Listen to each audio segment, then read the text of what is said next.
হেই WhatsApp কি অবস্থা কেলা আছেন বালাছেন নি ওয়েলকাম মিস্টার গাওবিংয়ে চলে এসেছি আরও একটা ভিডিও নিয়ে পাগল ছাড়া দুনিয়া চলে না। সো আজকে দেখবো অনেক পাগলের পাগলামি এবং সাগলামি। তো চলুন শুরু করা যাক। তবে এখন আমার চ্যানেলটি সাবস্ক্রাইব করে না দেখুন এখনই সাবস্ক্রাইব করে ফেলুন। So let's start. মিয়া ভাই আমার ডাইনেরটা কেচাল বামেরটা বেজাল সামনে বাপের ঝাড়ি চুল এমন কাটা কাইটা দেন যেন পাগল হয়ে যায় পুরা বাংলাদেশের নারী। ফাড়ার ঘরের ফাড়া সাজে ঘুরতে আসলাম guys. Oh nice picture, but পিছনের গুলো আরো সুন্দর। পৃথিবীতে সবচাইতে সেরা সেন্ট হচ্ছে পরে আমার স্বামীর বগলের গন্ধ। তাই আমার নাকি? কাছে। আহা, যাও জামাইয়ের পুটকিটা একটু চাইতে আসো, আইসা বলো আমার জামাইয়ের পুটকির সেন্ট হচ্ছে পৃথিবীর সবচেয়ে সেরা গন্ধ। ফালতু থাকার। ও সুন্দর সুন্দর নাচ।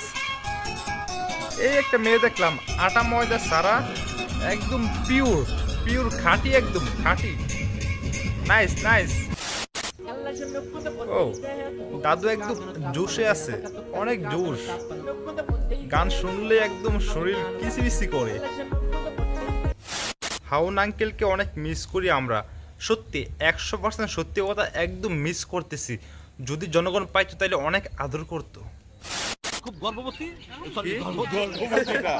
কি? জি আমি গর্ব বোধ করতেছি বলতে গিয়ে বলে ফেলছে আমি খুব গর্ভবতী। ও মাই গড।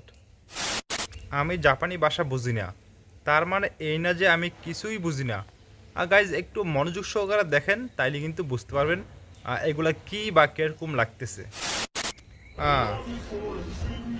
কি করতেছে রাইট নিয়া? ও কি কি সান্দু সান্দু কি করব? ও ও মাই গড, সেই লেভেলের মজা পাইছি। তো বন্ধুরা আজকে এতটুকু পর্যন্ত, দেখা হবে পরবর্তী কোনো ভিডিওতে। ভালো থাকবেন।